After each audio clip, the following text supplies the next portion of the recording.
Good evening, good afternoon, good morning, depending on where you're catching us from. Welcome to the Linda Banks Show on TV Wakweto, and I'm your host, Linda Banks. Now, before we get started, if you could kindly tag a friend, call a friend, invite them and tell them that TV Wakweto is on. And if you could also kindly just let me know where you're watching us from the comment section below. Just type in the place where you're watching us from. I can already see quite a lot of messages coming in from Alex Mudenda. Linda, welcome. Thank you, thank you, thank you. We've got Bob, Geoffrey, Nora, Modern. Nora is always on the show, Icho. Good evening. We have Michaela Malama. Welcome to the show. Thank you very much for joining us. Quite a lot of people already typing in. Can you just let us know where you are watching us from? That would be amazing. It's exactly 21 hours, 21:06 actually, Central African time. Thank you so much for joining us. Now, after the massive turnout in the last election that ushered the Hichilema Lumango administration into power, is the New Dawn government aware that there is a sizable and growing anxiety on the streets of Zambia towards the desire to see many of the promises that they had made be fulfilled.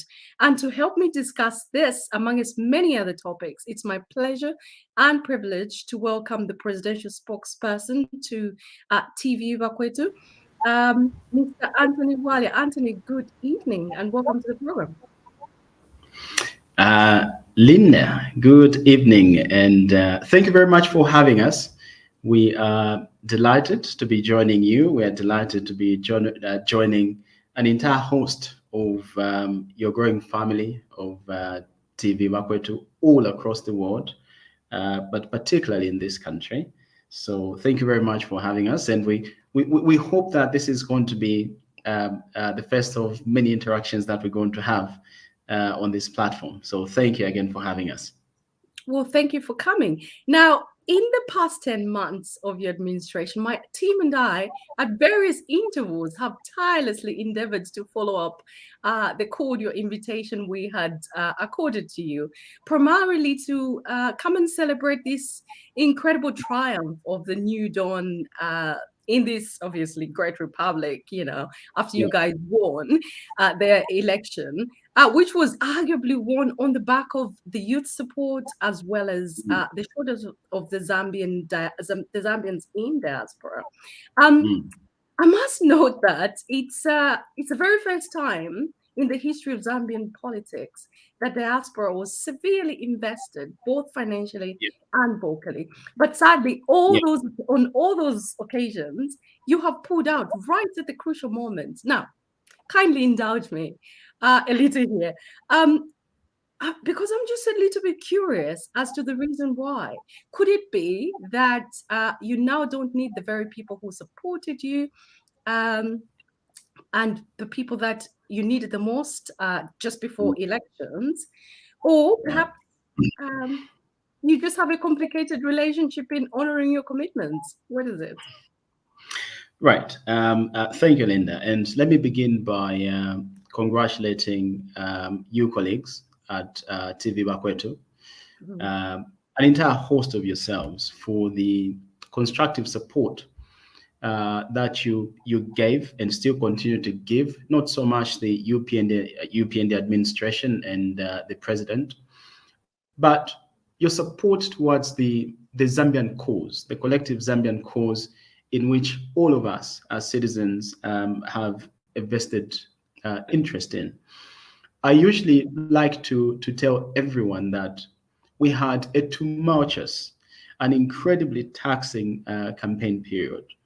And whilst a lot of people only, more often than not, saw faces like mine and heard voices like mine, there was an entire host of a machinery behind people like myself, making sure that we were on the move, making sure that we were in the right place at the right time.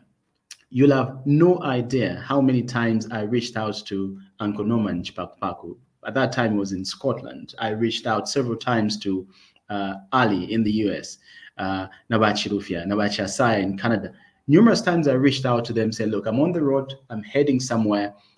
We're about to run out of fuel, or we need to be at a radio station, we need to make an advance payment. And these incredible human beings were able to mobilize at such short notice, making sure that the people's voice, the people's cause was advanced.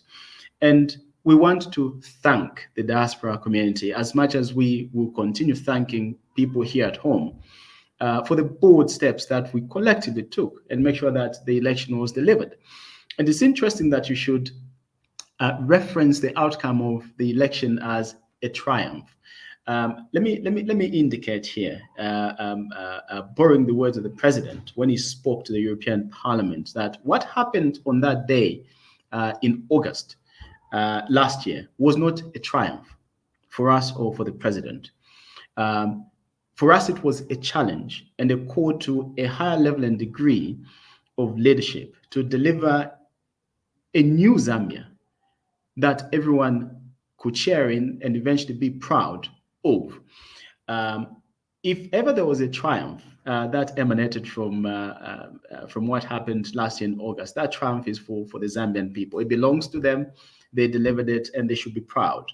And we will never forget that. And this is why the president always likes to serve this reminder that the positions that we occupy, the offices that we sit in, they are not ours. They are held by ourselves in trust for the Zambian people here at home and in the diaspora. And we owe it to each and every one of them to deliver the very best that we can to make this country a better place for all of them. So we are just privileged and honored to be a part of this sensational new dawn.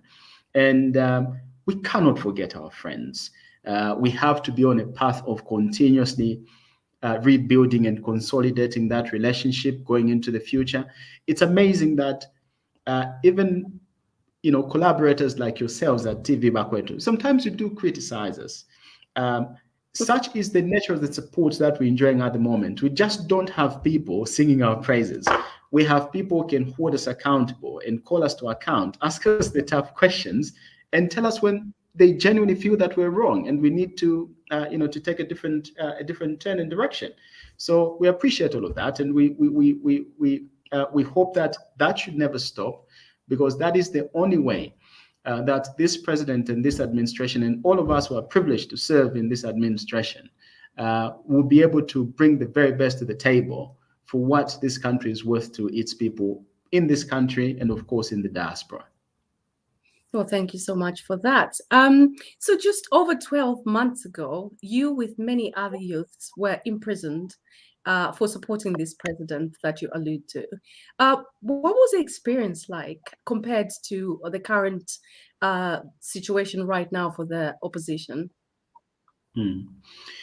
So look, and again, we have to be very clear. The president was incarcerated for 127 days at one instance.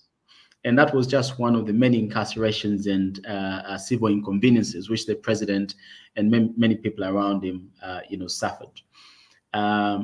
People like myself and Movita now, we to be honest, we don't think about the experiences that we went through, because we believe that ultimately each and every Zambian sacrificed a huge amount in order for that election to be delivered. People sacrificed their jobs. People sacrificed their monthly hard-earned monthly earnings to make sure that Movita and I were on the road. People sacrificed their expertise. People sacrificed their time. For people like myself and Movita and everybody who played a role, as much as every Zambian did, we're just privileged that we're part of this movement which delivered change, constructive change in this country. At no point should any one of us ever feel or ever do feel that we played a much bigger or greater role than the next person. I only had one vote. The next guy only had one vote. At the end of the day, every vote mattered. But once the election was done, the president made it very clear the time for politics was over. Now it was time for us to provide leadership.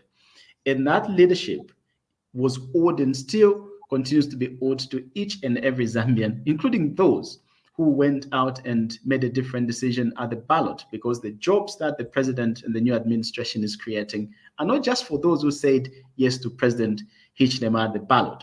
The Constituency Development Fund, newly enhanced, that we're delivering, is not just going to benefit those who said yes to President Hichilema. The free education policy is not just benefiting children of those who said yes, for us it's forward and so on and so forth. The change that was delivered was for every Zambian, irrespective of their political affiliations. And therefore, all our energies, all our focus, and insofar as the president is concerned, we are here to serve the collective good and the collective national interest of every Zambian. It was phenomenal because for the first time, everyone felt that they owed this country a duty of care. Yeah. They had a role to play. And we continue to emphasize then, as much as we continue to emphasize now, that that election was never going to be delivered by the UPND alone. In the context of the momentum that was needed to deliver an election, the UPND was relatively a small entity.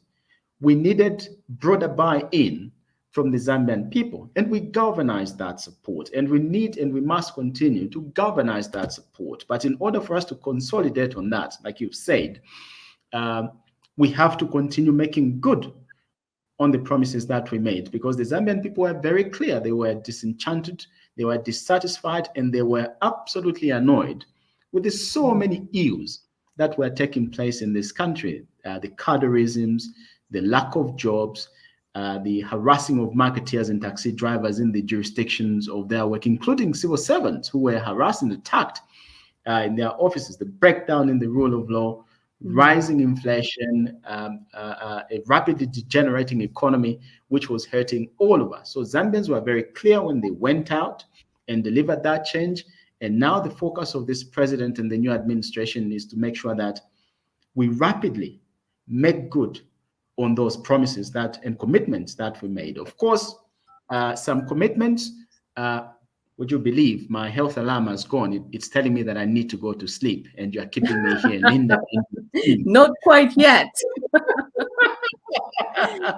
You can Yes, tell that. So the Zambian people are very clear, and that continues to inform our conscious, our collective conscious as a leadership. The president is very clear. The only thing that keeps him awake at night, the only challenge that he has, is to deliver on the promises and commitments that we made, and we are going to be relentless until we make good on each and every one of those commitments. However long some of them are going to take, but that commitment remains unrelenting. Good.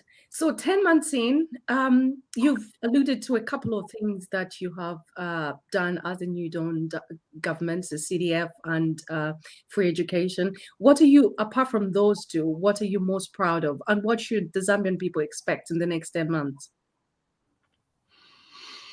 First and foremost, look, as we look forward, as we look ahead, we must never forget where I think it is this temptation to quickly where we're coming from that sometimes we lose sight of the progress that we made as a country, as an administration, over such a short, a period of time.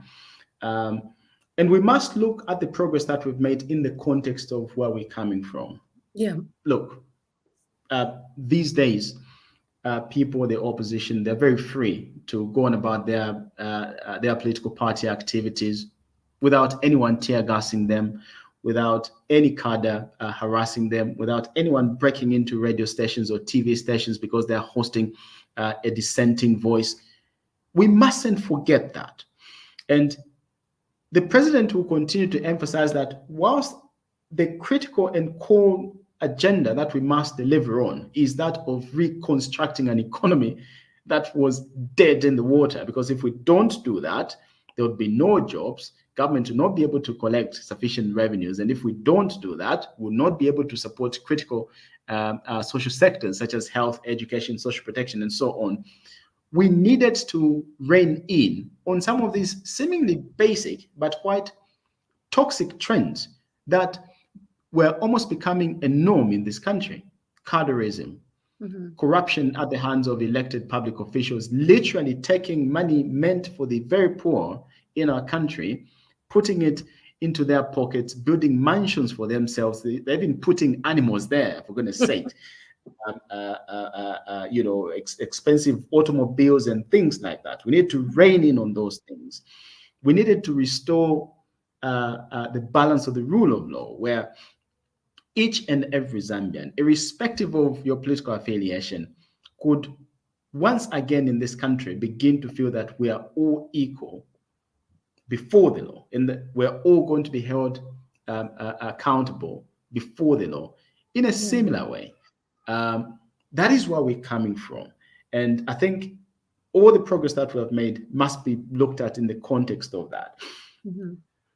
We do take cognizance that, Linda, some of the commitments that we made were always going to take a fair bit of time to actualize. For example, whereas delivering on the promise of free education was very simple on the part of the president, because that was the bare minimum.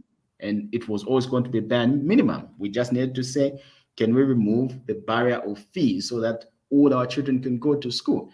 And maybe to just place emphasis on that. Sometime in April, I Naidok Chainda with one of my friends, Chainda based, Oh and yeah, I saw that.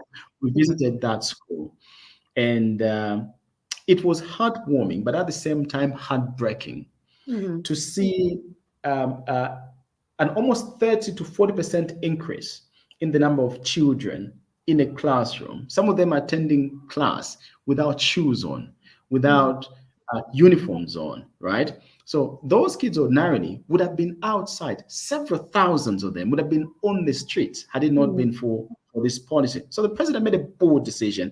Let's bring them on board. And we've done that. And now we are looking to constructing more schools, talking about what we should look forward to, building more schools, building,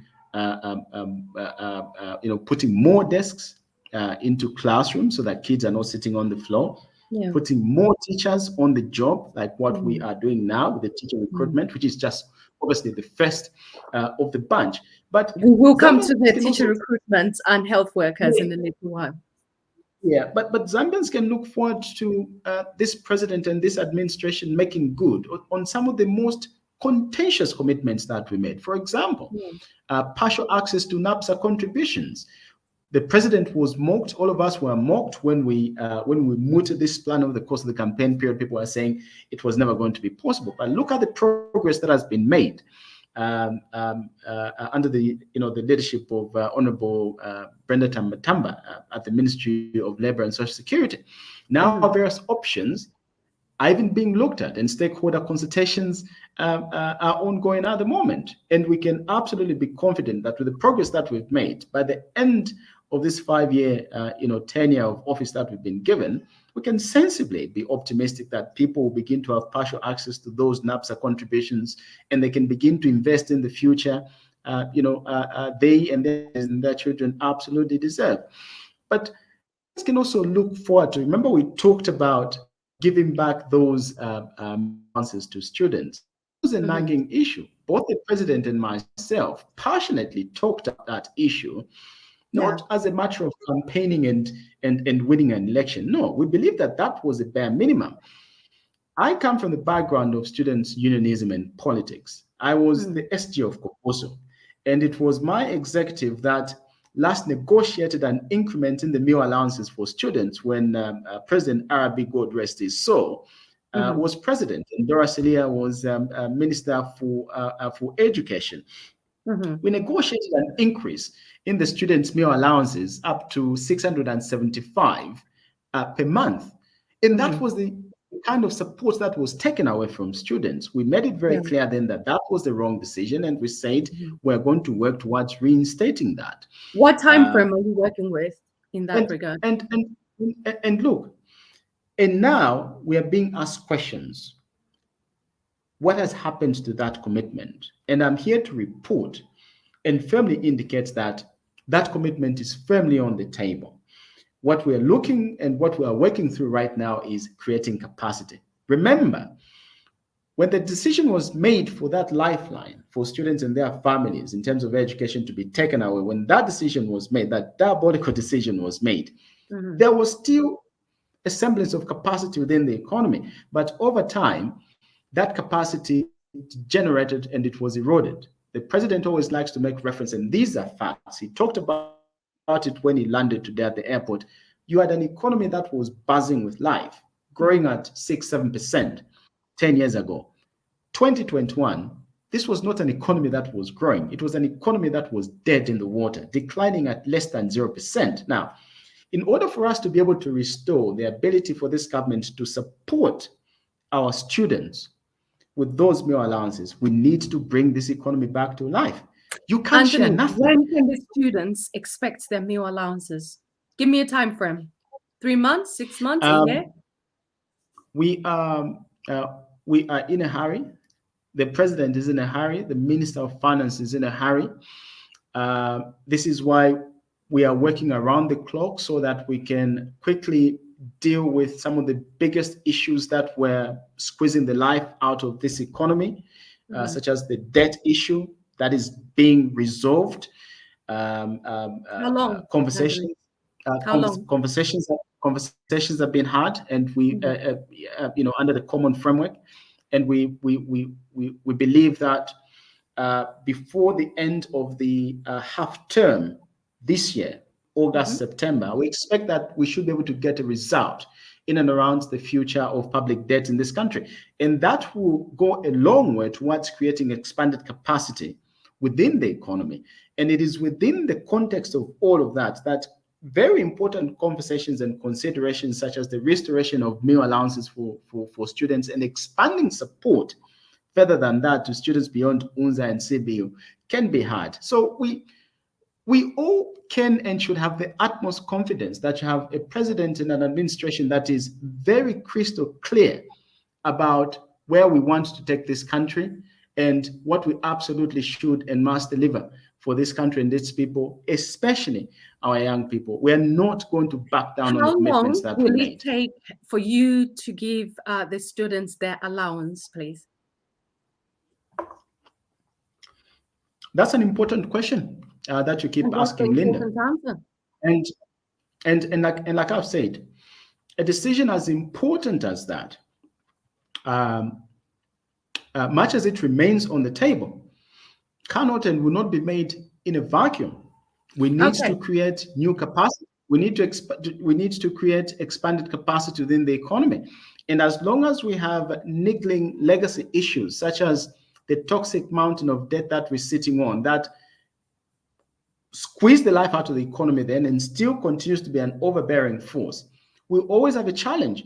So the quicker we cross barriers like that, then the quicker and sooner we can begin to have to heighten and raise the tempo of constructive conversations such as this one. So we all can be optimistic that this issue will be dealt with. In other words, you don't have an answer. You don't have a time frame. So we'll move on to another question. We will revisit that when you feel. But I just gave you an answer. That you don't have a specific time frame as to when the students can expect their meal allowances.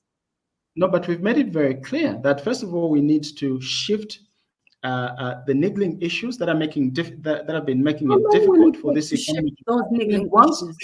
Once we do that, and we've talked about the half-year term, we'll see the debt issue, hopefully sorted out.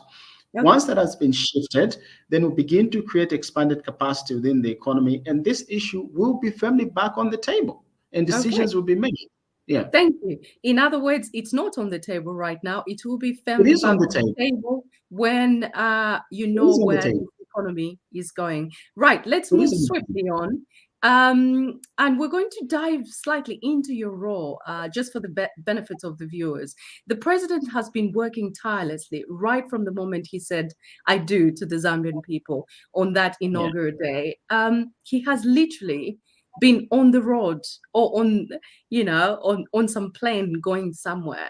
Can you just talk us through what fruit has come out of all these trips? And I saw him arrive at the airport, and this was the first question that was asked, because everyone seems to be very interested in exactly what has come out of all these trips. So kindly just talk us through some fruits that has come out of the various trips. Yeah. So, Linda, this is a president who is absolutely obsessed with deliverables, right? This is not a president who just moves because he wants. Sorry, 1 second, Linda. I apologize. My son is crying. Can I just attend to him? Just 1 second. Yeah, of course. I'm going to add. That's all right. Kelvin Chanda. So, Kelvin, welcome to the program. As Mr. Bwalya, we know he's a parent, and that's fantastic. He's hands-on.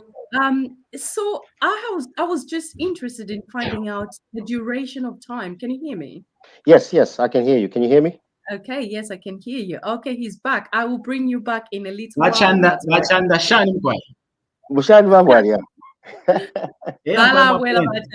Ndefo akasote mukwete.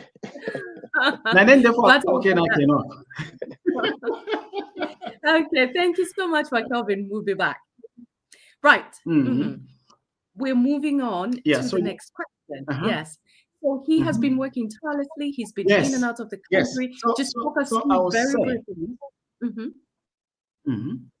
So I was saying, this is a president who's obsessed about deliverables.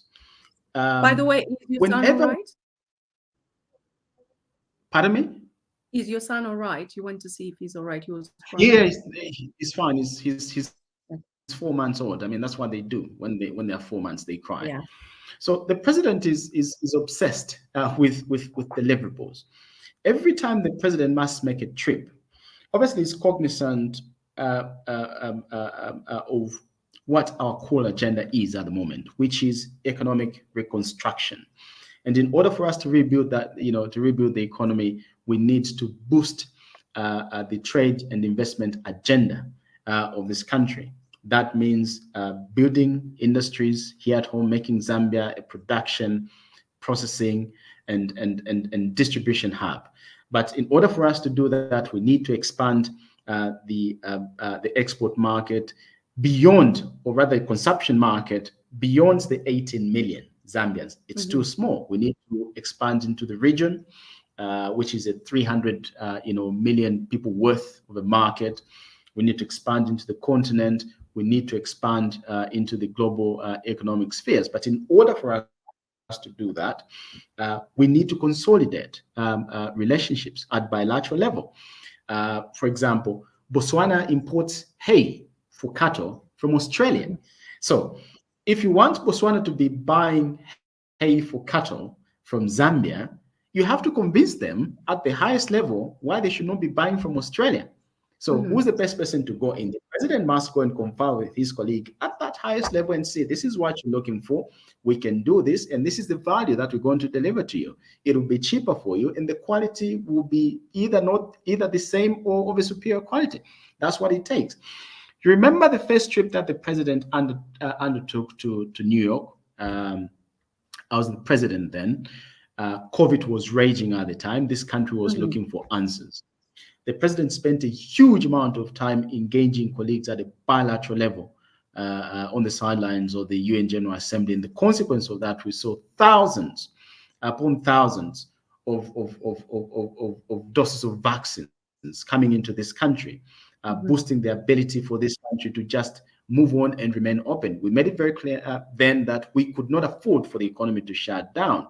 But in order for us to be able to achieve that, we needed to pace up on the ability to vaccinate our people. We had no money to buy vaccines. So the president had to engage his colleagues at the highest level to be able to get vaccines that we did. And we managed to do that. But it was then where the president initiated all the critical conversations around how do we solve the issue of debt in this country?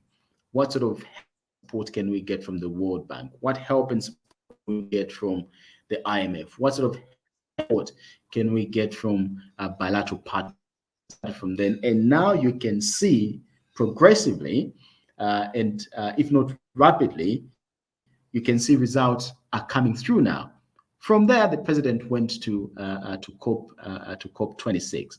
With the consequence of that, £1 billion worth of green development package, which is available to this country, £100 million of which is dedicated entirely and completely towards the support of SMEs.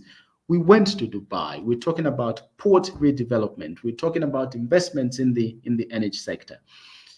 President then went to the DRC. We're talking about unlocking the $2.5 billion worth of an export market, which is just here by the doorsteps. And this is why we keep on saying, can we pace up on the process of adding value to everything that we produce as a country, rather than smuggling millimil in bits across the border into the Congo? Let us add value to that. Let us make cereal.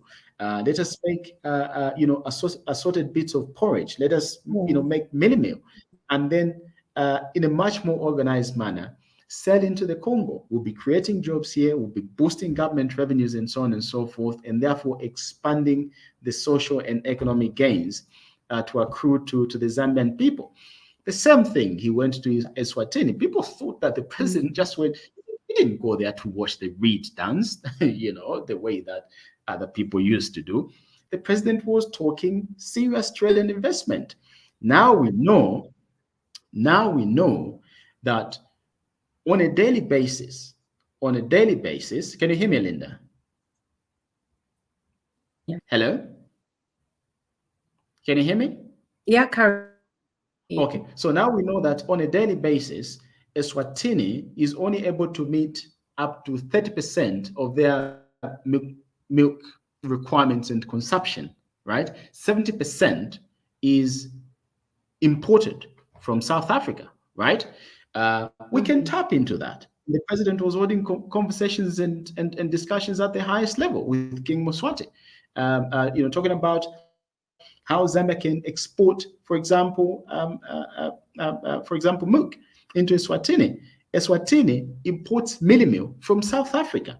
Now, for some reason, South Africa sends its mealie meal to some faraway places. Zambia has an opportunity to fill that gap.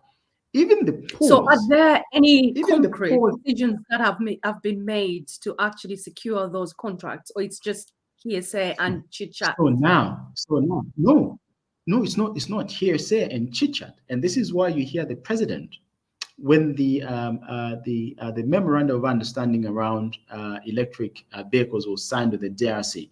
You heard the president emphasize this point, which is that we must very quickly move and transition away from just signing bits of paper, memorandums. Yeah. What the president wants are actual transactions. It is those actual transactions which are going to create jobs in this country. It is those actual transactions which are going to boost this government's ability to collect tax revenues as small businesses begin to thrive in this country and they begin to export into the regional and continental market. So there's a huge amount of work that is taking place each time a memorandum of understanding is signed between this country and another government, whether it's Kenya, whether it's Rwanda, whether it's Eswatini, whether it's Botswana, whether it's elsewhere within the global community. The president's emphasis is: can we quickly translate those memorandum of understanding into actual transactions so that gains and benefits can very quickly begin to trickle into this economy, and the Zambian people can and must begin to feel the benefits sooner rather than later. Exactly. Just on that point, you talked about the Democratic Republic of Congo and the various things that the president had kind of negotiated with the president there. This morning, the president was arriving from Rwanda, and he alluded to the fact that he has signed a contract with Rwanda to produce or to grow food on their behalf because they don't have enough fertile land, and Zambia does. And I was just interested in finding out what sort of food is Rwanda in short of, so that our young people can perhaps start looking forward, so that they can know what to start growing, perhaps teaming up with other organizations so that they can get into farming. So what specific foods do you think Rwanda needs from Zambia? Look, that's an important question, and I don't have the specifics of that memoranda of understanding, but I'm sure that the specifics of the same will quickly begin to come through. But this is not just about Rwanda. The global community right now is struggling with food production. There's a critical shortage of food all across the world at the moment. And this is why, in part, we are all seeing a rising trend in inflation, literally all across the world, even though Zambia is one of the very few countries in the world where we are managing to drive inflation down for the 10th month successively. And in a row, an inflation which we found that over 21, 22, I think 24% 10 months ago, now it is below 11%. And we're on target for a single-digit inflation by year end. We're going to talk a little bit more on that because it doesn't appear like it's trickling down to the Zambian people, and that's a major concern. But before we do that... We're going to get to that. But the point is, Zambia has a massive opportunity now. We have vast swathes of land, which are fertile, by the way. We can translate that into actual agricultural productivity, and then we can export, numerous, food stuff with proper value added to them, not just to Rwanda, but in many parts of the world. You know, the disruption that are happening in Europe right now, because of, the tension between Russia and Ukraine, and the disruptions to the global food supply chains. Yeah, there are it's quite opportunities there reflecting, for is us it to not, do those that tasks. as a result of the war between Russia and Ukraine, there's a shortage of grain. I would have thought that Zambia could be growing grain in abundance, considering the fertile lands that she possesses. Yeah, of course, and I think this is a point that the president was making. But you must realize that it would not be helpful for us to produce thousands of tons of grain and not have anywhere to sell it, because the market is tightly locked into some international trade red tapes of some sort. Yeah. But if we are able to unlock the international market the way that the president is proposing and has been proposing and will continue to propose by directly engaging with his counterparts at the highest level, then when they say we need grain, he will say we can and we will produce it. When do you want it? This is the lead time. Then he can come here and tell our farmers, can you get on with the job of producing that grain? Do we have to wait for that? Do we have to wait for that? Because like in the United Kingdom, we're out of the European Union. Brexit happened. So it's imperative that these things are put in place before there's serious shortages, as we are seeing right now. Anyway, we will dive into that a little bit later, but I want to bring you back to your role. And before I do that, let's talk a little bit about Nkwazi House. You issued a controversial statement about how it's not befitting for His Excellency, President Hakainde Hichilema. What's the real reason as to why the president does not want to move into Nkwazi House? Perhaps we ought to send one papa ama exorcism. What's the real reason? But and I'm going to be honest with you, Linda, right? The president and I, we and many other people, we traveled the length and breadth of this country, engaging the Zambian people, trying to understand what their biggest areas of concern were. You'd be surprised that they don't even know what Nkwazi House is, right? They just want jobs. They just want food on the table. Parents just want their kids to be in school. Students just want their meal allowances back. Pensioners just want their money paid. Those who are most vulnerable, they just want their social cash transfer. Those are the things that the Zambian people are concerned about. And I really think that it is rather unfortunate that rather than colleagues within the opposition space engaging this administration and the president on constructive matters of national development, they want us to have us locked in debates that are not really delivering value for the Zambian people. And I think it's important for us to say that our focus, Linda, is making sure that we sort out the issues, the problems that we're having with delivering CDF. Much as the money is there are those outstanding issues with guidelines. That is what is keeping us awake at night. We're not thinking about Nkwazi House. Well, Anthony, you're not thinking about Nkwazi House, but there are people who are thinking about Nkwazi House because they're being terribly inconvenient. The police officers, the people in the neighborhood, they're being terribly inconvenienced because the protocol when the president is moving on a daily basis. The traffic is insane. Already the traffic is insane in Lusaka. But for you there's got to be some people sweeping that road before the president goes through. So that's a whole lot of manpower. You guys are trying to save money. Couldn't you start from there to save money, Anthony?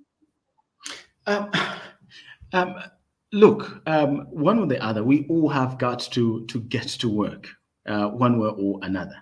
Lusaka is a At the deeply expense of congested. thousands It's a of deeply people. congested. Is a deeply congested place for traffic, whichever way you look at it. But this is a president who turns up for work as early as 8, 9. He's in the office. He's getting on with the job. He's in the office up to 7, 8 in the evening, solving the biggest and most important problems which the Zambian people want him to solve: the unemployment issue, the problem of the rising cost of living. Those are the things that the president is working on and is focusing on. And we would prefer and politely urge that the president doesn't get distracted and get drawn into debates that are not delivering actual value for the Zambian people. That's not where the focus is, Linda, to be Well, the honest. focus is not in Kwazi House. I'll ask again, what's the main reason as to why he's not moving in? Come on, look me in the eye and tell me it's because the house is not done or he just loves his house better. There's nothing wrong with that. We understand. What is it? No, but again, the focus is not on Nkwazi House. We were elected on a very clear mandate to end corruption, and we're just getting on with the job.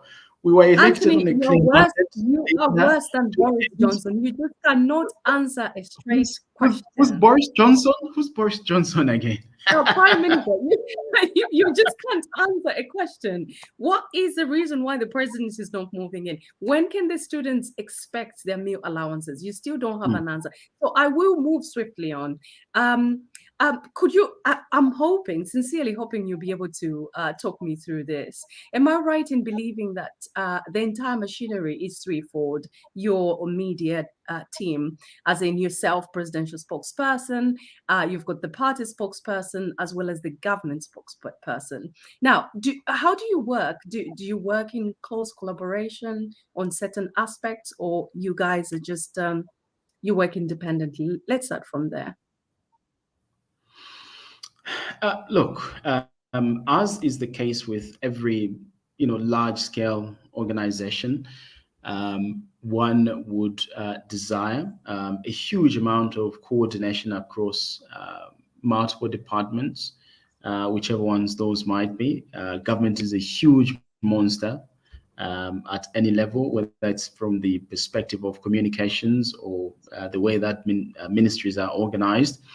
It requires a huge amount of coordination and collaboration and teamwork as well. So you cannot function at that level and in that sort of environment if you wanted to isolate yourself. It cannot work. People need to be talking to each other. This is why we're always talking, talking with each other. This is why we're always looking at ways and means of improving the way that we collaborate, the way that we coordinate, so that we can improve the efficiency of how the entirety of how government should and must work. So it is a hugely collaborative effort. Which is always on the road to improvement, and we must continuously, and we are continuously working to improving how we all work with each other within State House and also across line ministries. That is an absolute necessary. Mm-hmm. Okay. Now, could you kindly talk us through the media structure at State House? How does it work? Who does what, when, and why? Who works under you? Who works with you? Because I think this has been a source of confusion. And indulge me here. I'm getting to some place. There's a reason why I'm asking. Well, really, it shouldn't really be a cause. But it is. But it is. To you, it's not. But so when you look at the way the structure is set up at the moment, it is an expanded structure. Mm-hmm. And what the president envisioned and still continues to envision is that when we have a semblance of specialization, that can and should translate into expanded efficiencies in the way that we deliver on our respective roles. So you see that the president has a dedicated spokesperson He wants the spokesperson to focus on the core job of communicating the president and the presidency and what the president is thinking about public policy now, how this public policy should work and translate for ordinary people, because they're the ones who've given us the mandate. The president has a specially designated presidential photographer. He has a designated role. The president has media analysts and so on and so forth. They have designated roles aimed at bringing efficiencies and supporting, the way that other roles should function. So the way that we are set up, the way that the communication structure is set up at State House, it is to enhance the efficiencies of communications. But like I've said, this is not something that you can pluck in the air and just say it's going to work like this. People have to continuously work at improving how we work, how we relate, how we coordinate, how we collaborate, and we're doing exactly that. It is a new structure. It had never existed before. So as you would imagine, there would be minor teething issues here and there, but these are issues that. What issues do you think you're facing?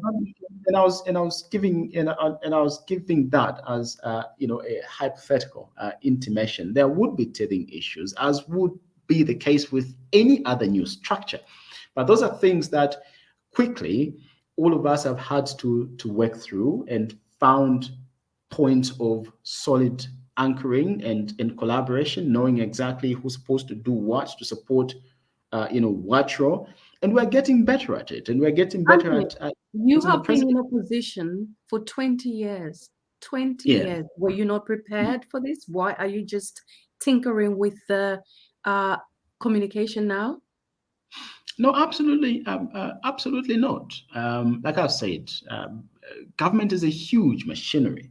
It is a huge machinery. I'll give an example. The way that the platform of how information is generated and disseminated has completely drifted. It has completely changed. The number of people in this country who have access to the internet has probably doubled, if not tripled, over the past 10 years. So which means that perhaps you need to lose some roles. Then some of you should not be in any positions because people can access. I'm trying to make a point. Okay. Platforms that are generating information and disseminating it at the moment, they've also doubled, if not tripled. 5 years ago, there was no TV Bakweto, for example. Many other platforms did not exist. So you have seen this expansion and increasing decentralization of how information is generated and disseminated.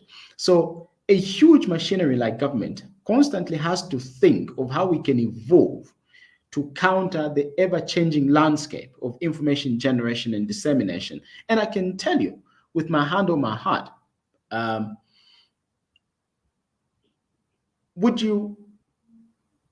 the information generation and dissemination platform is increasingly getting decentralized, do you want to centralize how information is managed across government? So, for example, if government is getting attacked on an issue to do with hunting concessions, for example, that is a matter which strictly is under the Ministry of Tourism. Now, do you want to wait? Do you want to wait until the ministry gathers information, processes it, and then channels it to a central dissemination entity? We should be answering that. Do you want that to happen? It's you who should be answering that. So I'm giving you a scenario of how increasingly complicated and unpredictable the information generation and dissemination platforms has become over time. So we are constantly on the path of evolving, and we have to keep on evolving. We have to continue asking ourselves, the difficult questions. How do we match up to the ever-changing, yes, of course, and of course we are. And this is exactly how are you matching up to the ever-evolving discourse? And this is why traditionally you'd only just have the president only have just one special assistant for press and public relations. That person would be the spokesperson, That person would be the media analyst, that person would be the communications officer and stuff like that. But now we are saying, can we have someone like me purely dedicated to just talking? That's what I love to do, right? Can we have someone and you do a who's good just, job at that. well, can we have someone who is just dedicated to press analysis? They analyze the press. These are the issues. This is how we're going to respond to these issues. This is the platform that we're going to use. Presidential spokesperson, here's the content. Can you communicate? We do it that way. We have people dedicated to analyze the media platform, things like that. So it is a properly coordinated machinery which needs to be oiled all the time, so that it keeps on moving. It needs to be oiled. It clearly needs a whole lot of oil. What would your response be to those critics that say that you don't deserve the position that you have and the trust that the president has accorded you? And then I also want to find out, why do you think the communication mechanism at party level seems to be stifling or rather diluting the effective communication mechanism in general? Yeah. Look, first and foremost, I don't like to think of myself in the context of what I deserve and what I don't. There is 18 million Zambians out there who could do this job as well as I can, probably better. Only one person can hold a particular position at any given one time. The president has made a decision, and the president has the utmost faith in each and every one of the men and women that is appointed in different roles, and we're all just privileged to serve, and we all just want to focus and just get on with the job, and that's exactly what we're doing.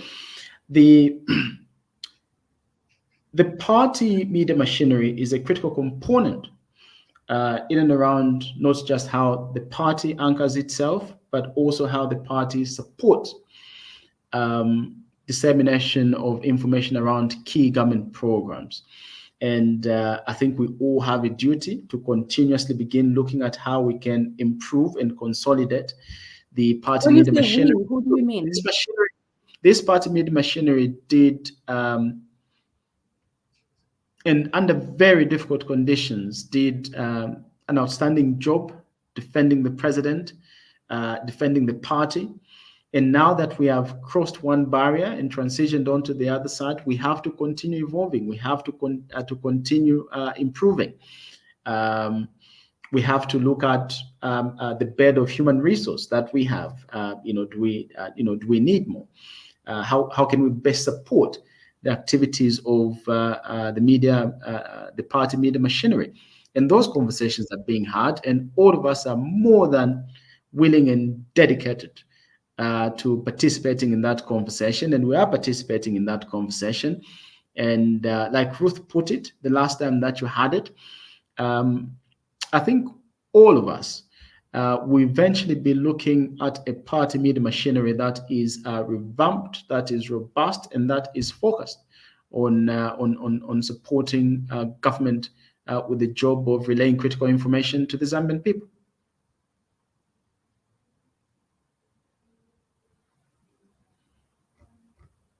Hello?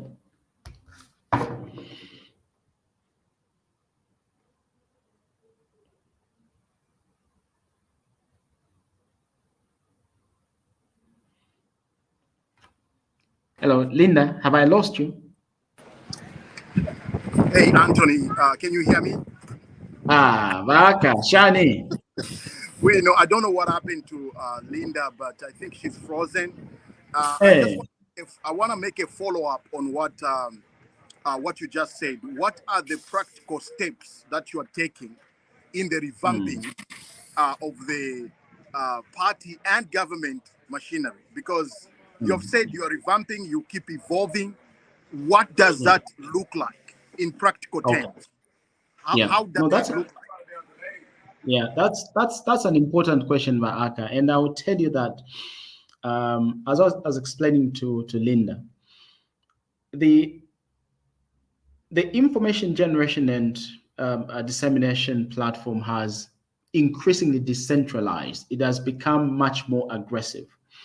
So we are looking at mechanisms to improve the efficiencies of how respective communications departments at ministerial level, how they work. We want to improve their ability and the speed with which they're able to handle the dissemination of critical information pertinent to their respective line ministries without having to waste valuable time waiting on the minister for information to disseminate that. I'll give an example. There are incredible things happening in the Ministry of Local Government with CDF. Now we know that I think about 1.4 billion kwacha has now been disseminated. That is close to 9 billion per constituency. To put it into context, if you decided to apply that sort of money to just build boreholes in a constituency, you can build anything between 130 and 140 boreholes in a constituency, water to everyone. If it's a school, you can build it. If it's a clinic, you can build it. But information like that is oftentimes better understood, better captured, and better contextualized by people who are working in that ministry.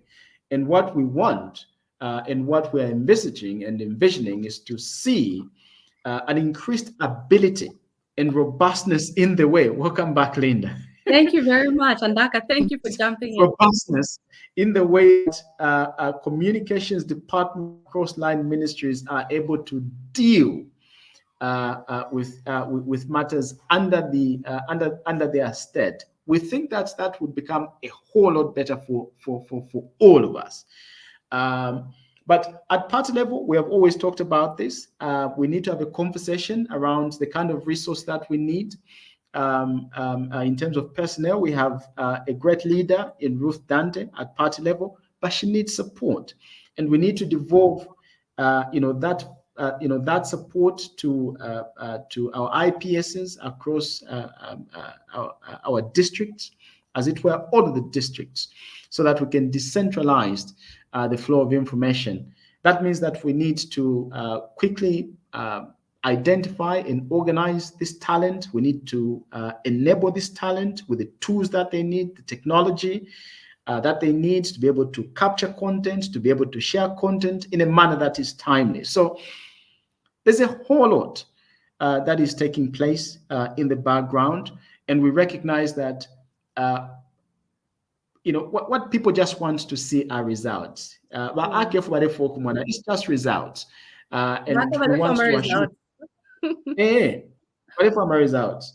And Yeah, we want to all assure want him. results, definitely. Before I bring all my friends on, I've got quite a few media questions that I really want to, and they're quite pertinent questions. So, Right. Anthony, I needed to touch base with you because during the inauguration ceremony, I saw you talking rather intimately with one of the guests I had a couple of weeks ago. Ambassador Frank Muntubila, and he talked. He spoke about the conversation that he had with you, and apart from him, we as a team, we've been conversing with other media personalities who've gone before us. We call them legends, and they all have been talking about the thing that they had with President Kaunda. They remember fondly the stance where that the president took, where he would serve the journalists and the broadcasters with breakfast and teas and coffees, and that cemented the interaction and relationship with the fourth estate. Now, does this current president, President Hakainde Hichilema, have any plans of reintroducing something similar, or perhaps the actual setup where he kind of reacquaints himself with the media, because it doesn't seem like you have a cordial relationship with the media? Look, and first and foremost, let me indicate that Ambassador Frank is such a fantastic professional, but beyond that, a fantastic human being. He has been really supportive with insights, as much as many of those seasoned professionals within the realms of the journalism community. They have been exceedingly supportive with insights and ideas in and around how State House can improve and cement and consolidate its relationship, not just with colleagues in the media fraternity, but also other fraternities.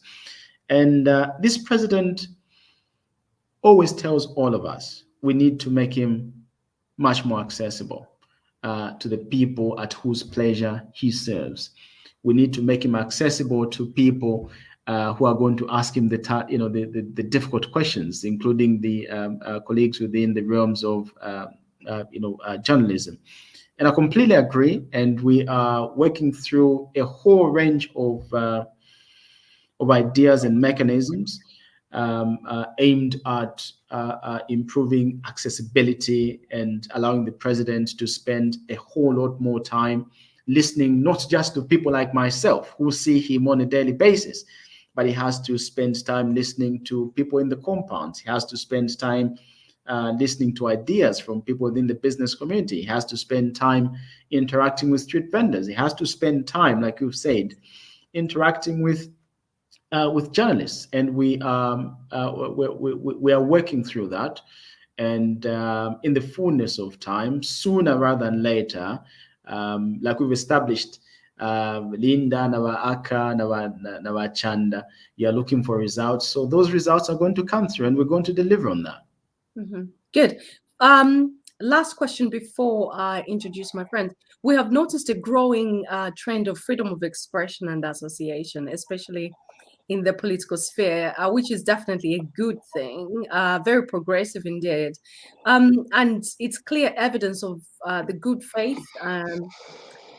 The citizens are eternally grateful that they can notice that. However, what Zambians have been longing for is the removal of the amendment that is quite retrogressive, such as the Public Order Acts, the defamation of the president laws, so that quality of our democracy is not only dependent on the good faith of a particular regime that comes into power, but something that is enforceable in the actual laws. So I'll give you an example of some terrible incident happened where some very impressionable youths were uttering unpalatables. Insele,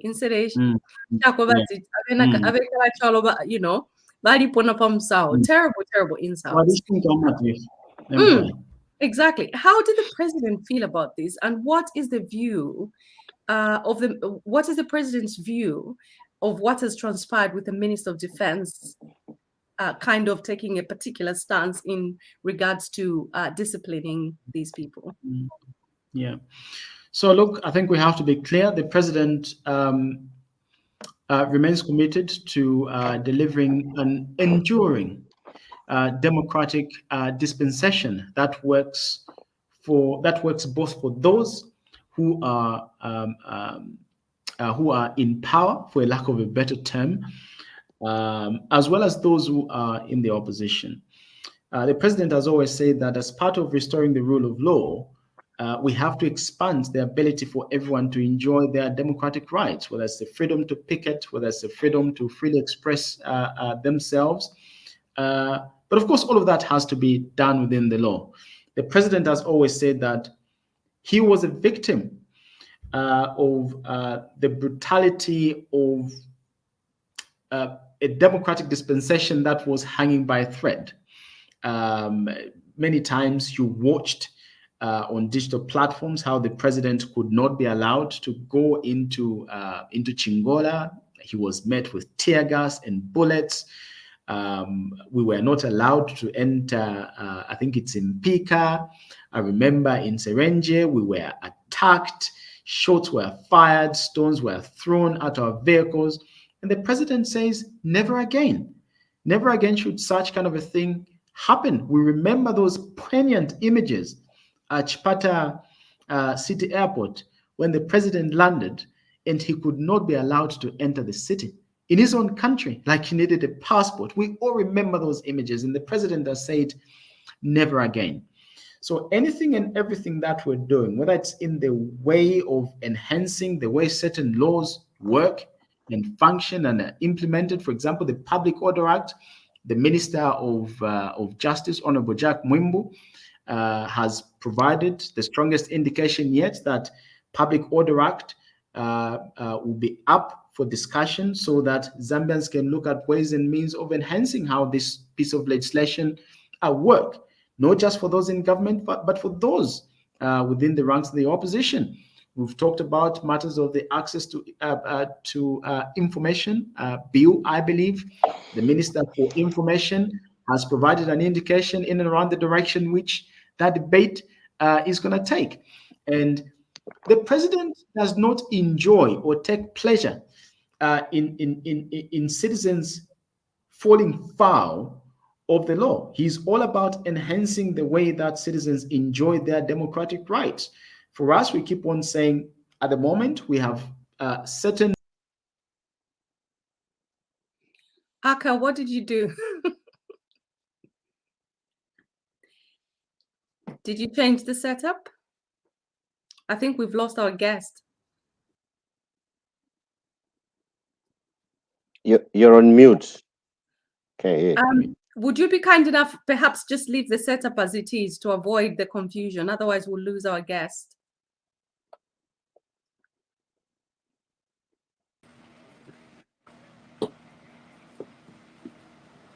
Can you hear me? We can hear you, yeah. Can you hear me? So for the record, Linda, Yes. for the record, can I just indicate that there is no room for torture in this country? There's no room for torture in this country. It doesn't matter who's doing it, but there's no room for torture in this country. And we've been very clear about that. We want a country of laws. This is what we meant when we said we need to return this country to law and order, meaning if I injure the spirit of the law, there are legal processes that I'm supposed to be taken through as a way of holding me accountable. That does not include torture at all. So we are looking to enhance how our democracy works, and the president is determined to creating a platform of democracy that is enduring. It must work today. It must work after the president is gone and all of us are not there. Thank you so much. Aka Shambato, what is your contribution, please?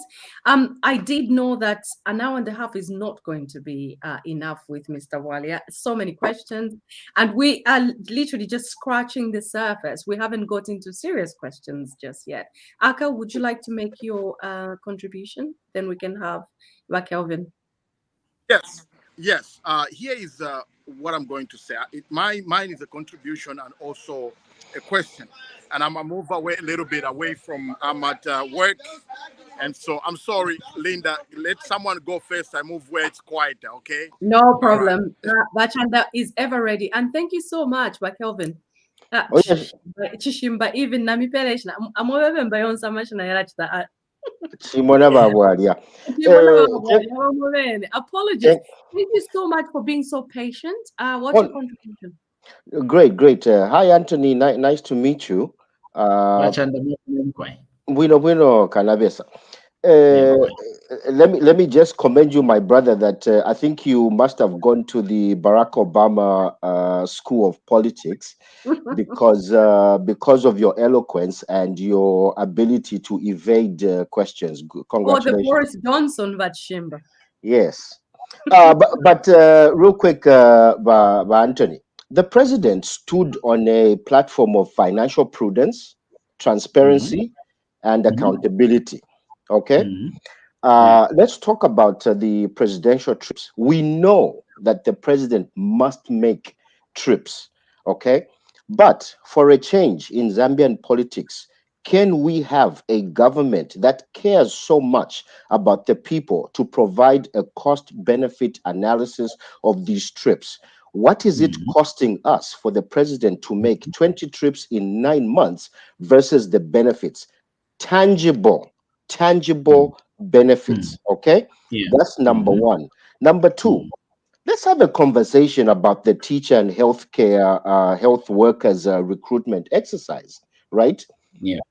Was that based on promises that the UPND government, while in opposition, made, or it was based on a real need? And I ask this because, do you have the data that shows how many schools we have, how many classrooms we have, how many students? What's the teacher student ratio? What is the lecturer student ratio? What is the nurse patient ratio? What is the doctor patient ratio? You know why I'm saying this? Is because I think your policy of employing a mass number of teachers is based on the fact that there's a backlog. Okay, that is going to defeat your whole purpose of bringing back the economy to levels where you want it to be. Okay, so please give me that information, and if it's not available, we can liaise, at another time. But we need you guys to be Yeah. level-headed. Okay, don't make rash decisions because we have to employ. Economies don't work like that. They're methodical, like the president, says he is. Economies are methodical, right? Because right now, those graduate teachers that have been sitting at home, they're pinning their hopes on you guys. If you guys don't deliver, you know what's going to happen in 2026. For a change, let's be truthful with each other. Thank you, Babwat. Yeah. Thank you very much. Do you want to take another question, then answer the two together? Or you All happy right. to- Nala Nala. lava. Baaka Okay. pembele. Baaki That's- pembele. Minene amate first. Yeah, go for it. Go ahead. Go ahead, my brother. Wachanda, Chishinka Mwalanda. And let me be very clear. And 2 days ago, I was having a chat with acting secretary to the cabinet, looking at numbers of how much it is costing the president to travel. And the data that we looked at, it is costing a third of how much it used to cost in the past for the president to travel. So, in essence, if you're talking about 100 kwacha being spent, we are saving much more than 50% of what it used to cost, and that money is being directed to other areas of need. And the president has never departed from that. So I can confirm to you that we're spending a third of what it used to cost, and you can see. So I'll give you an example, a practical example. The president just went to Brussels. You wouldn't believe how lean that delegation to Brussels was. I wasn't in Brussels. Many of the people around the president were not in Brussels. We are working remotely so that we can reinforce the idea that we have a duty to deliver more with less, and we're not going to depart from that. You can believe that. But in terms of quantifying the benefits, I think I went through this with Linda when we talked about what we achieved when we went to New York for the new UN General Assembly, the vaccine support that we got, the enormous initial work and progress that we made around resolving this country's enormous public debt problem. We talked about the gains that we made on support for the green growth agenda, £1 billion worth when we traveled to COP26. The enormous progress that the president made when he traveled to the DRC to unlock the $2.5 billion worth of an export market, resulting in the signing of a memorandum of understanding around electric motor vehicles to be driven by the 70% worth of cobalt on the entire continent that Zambia and the DRC sit on. The export market that is begging in Eswatini in terms of milk exports, in terms of milling exports, the export market that is begging in Botswana in terms of hay, and so on and so forth. We need to unlock the pipeline issue with Angola and things like that. So the president is focused on tangible benefits to arise from each and every trip. And I would be happy to come and sit here every time the president travels, and I'll be happy to come and sit and quantify the benefits line by line, and those benefits can be tracked throughout the course of implementation, because the president is now talking about actual deliverables, transforming and translating those memorandum of understanding into actual transactions. And once those transactions do come alive, I'll be happy to come here. Wonderful. So Thank that you. we can have a conversation. But can I also just say that? Can I ask a follow-up question about Anthony? But Anthony, what you're saying are good things. And everything that you've said, a lot of people are happy to hear from you and explain and quantify the gains versus the expenses. I think my question is, are you communicating with your fellow, and probably Linda might have touched on this, but I want you again to just, for the purpose of the people that are watching, can you tell, are you communicating the things you're saying now to the entire government machinery and UPND machinery? Do you guys talk?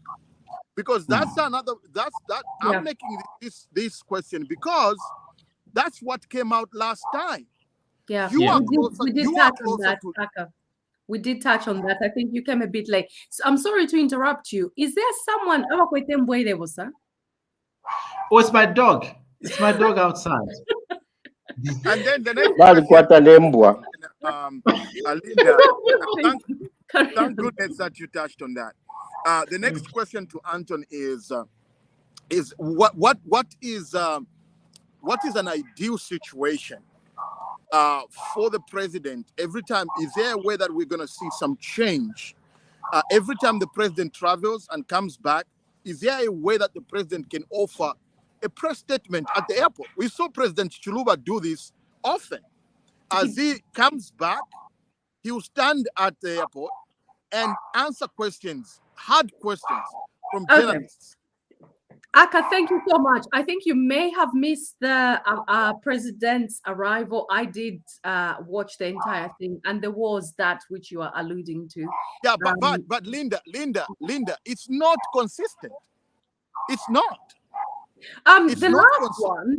Do you not remember the last one where he talked about the clique of thieves?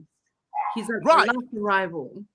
Right, but those questions usually come as he walks away. The journalist interrupts. There is no deliberate setup where the president actually has to answer. They are like they are off cuff interviews. Okay, I'm talking about. Hi, Linda. Thank you so much. I'm very aware of the time. Hi, Linda. I just wanted a quick follow-up. Mr. Chimba, just within a minute. I'm so sorry, because I promised Mr. Bwalya he'll be leaving at exactly an hour and a half, and Mr. Mkeleba needs to say something, and then I'll add another person. Apologies. Okay, Anthony, you should be here for 2.5 hours. Everyone wants to have a word. I haven't even gone through half my questions. He's a public servant. Yeah, Mkeleba. Make it snappy, please. Okay. Good evening, Bwalya Muchwani. Mzula chani ba bomkelabai. Thank you so much. Anthony Bwalya, I thank you so much, and kudos to the job that you're doing. We are watching, we are following, but there's one observation I've noticed, that people are craving for information from you, your team, and your government, and we have no clue what is going on. We don't know. We only get information when we bring you to search for us. But the information is not flowing from your side on what's the progress, how far have we gone? And the other thing is, we hear a lot of propaganda that is the one that is more out there than you, the people that we elected, that we chose to represent us. And you are mute. You are not reacting. You are not commenting. I don't know. Tina, is it that I'm a laws here, I'm government, I'm chapo, I'm kulanda? or dispute or challenge MQuai. That's my contribution. Thank you so much, Vumbuhai, and congratulations for being snappy. I'm impressed. Anthony. I agree with Wom Kelavai that we need to streamline better how we manage the flow. This dog. How we manage the flow of information. I mean, look, if we lag behind for one reason or the other in the way that we communicate ourselves, in the way that we communicate the president, in the way that we communicate government, we'll be creating these unintended vacuums, which unfortunately they give birth and rise to the spread of falsehoods and propaganda. We're looking to enhance the frequency of our State House press briefings. This is something that we hopefully will be able to consolidate during our routine meetings, this week, so that on a regular basis we're able to communicate what the president is thinking about how public policy should move. We are looking for ways to enhance and heighten the intensity of our collaboration and support engagement with colleagues in the communication departments across line ministries, giving them better and enhanced autonomy for them to be able to engage aggressively and much more rapidly issues as they arise, so that we are not creating these gaps. An issue starts burning today in a particular ministry, but no one picks up on it, or they know it's happening, but no one talks about it. Eventually, the finger starts pointing at the minister for information. Before we know it, it's pointing at me and then the president. So what we're saying is we're looking at ways of improving how we engage and look into those communications structures across line ministries, so that we can give them a bit more heightened latitude for them to be able to to function, obviously working in close collaboration, so that we know exactly what they are saying, so that if a question were to arise subsequently, we should be able to plug and play into that. So I agree with you. I think the issue of information dissemination and management is an issue that we cannot downplay. There's room for us to improve, and we are going to to improve, because this is an issue that has cropped up much more often than all of us would have loved, and we certainly have gotten the point. Thank you so much, Baniki. I know you've had terrible connectivity. Could you kindly make your submissions, please? Thank you, Linda. Good evening, Bwalya, and the rest of the team. Allow me not to switch on my camera because of network issues. That's all right. Just on a lighter note. Make a quick one. Yeah, just on a lighter note, Bwalya, has the president listened to the latest song in town?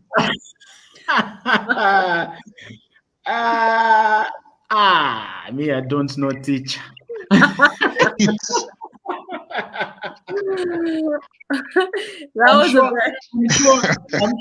sure the last bonds. I'm sure the last bonds. You will tell us later on. But yeah. That is quite an interesting one, actually. Just to end, because I did promise that we will release you exactly half past. So Zambian. Yeah. So just to commend you, Bwalya. Carry on.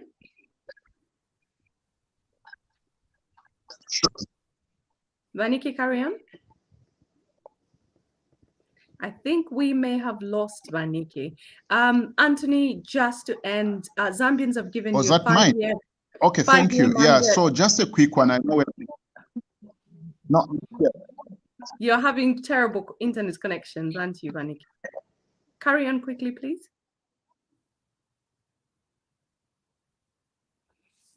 Nikki, are you there? I think we may. 5G.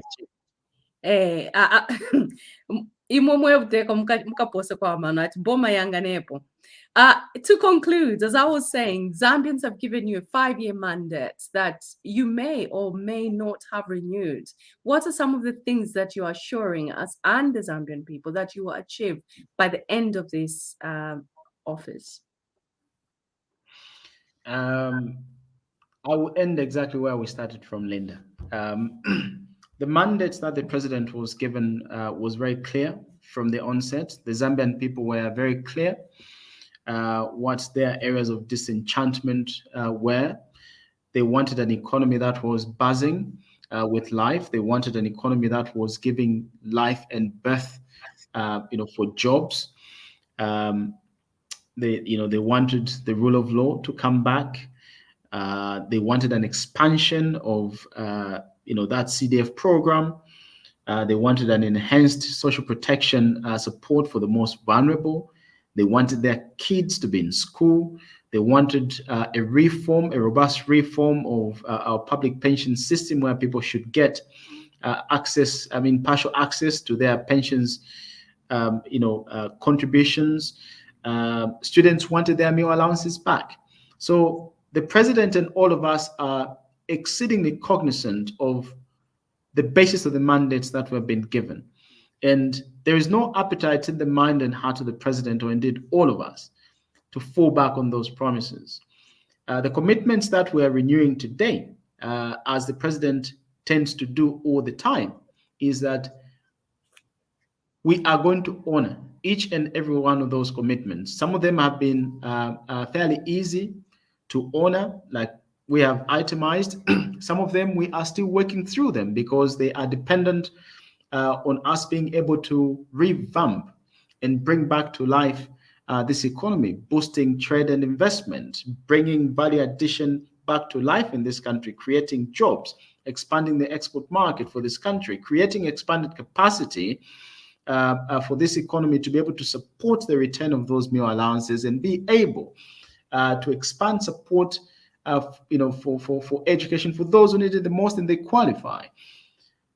So the Zambian people can have the utmost faith that this is a president who is fully focused on his job. He's aware of what is expected of him. We are all aware of what is expected of us. And we are not sleeping. The president is not sleeping on the job. Can I just say that at the end of this tenure, the Zambian people will make a decision for themselves, and this president will be judged on the basis of what he would have delivered. We know there are issues with the cost of living, crisis. We don't want to say it's global. There are things that we can do in this country, and we're doing to mitigate that. And this is why we have extended, we extended that support in terms of, the cost of fuel at the pump. We have not recorded VAT and excise duty yet. We're extending that so that we can support, people the right way. The progress that we're making with CDF and education, it is meant to support the poor, the most poor in our country. But you will repeatedly hear the president say, I don't want to talk about 2026, because for him, his idea is that let's focus on what we must deliver. Once we deliver on our core mandate, then the Zambian people will have a decision to make in 2026. So we are not thinking about that. We're thinking about what we said we would do and what we're doing to make good on those commitments. And that is what is going to be driving our focus and the focus of the president. Well, thank you so much. We have barely scratched the surface. There are some pertinent questions that we had for you. This is what happens when you don't come often. Everyone is literally bursting with lots of questions, but I'm hoping that you will return and answer a few more questions, which will be lovely. Thank you so much. If you have just joined us, I'm sorry, we're coming to the end of the program. We have just had a special guest, Mr. Anthony Bwalya, joining us. That's the presidential spokesperson, talking through what the New Dawn government has been up to and what the plans are for you, the Zambian people. I was joined by Mr. Mukelebai and Vaniki, who has had terrible internet connection. And at some point, we're joined by Akashamba. I always feel like saying Akashamba to Ambipusita, but Aka, who has also just fallen off the wagon because he's working. Well, thank you so much for having joined us. This has been the Linda Banks Show on TV Wakwetu, and I've been your host, Linda Banks. Good night. God bless you, and God bless our country.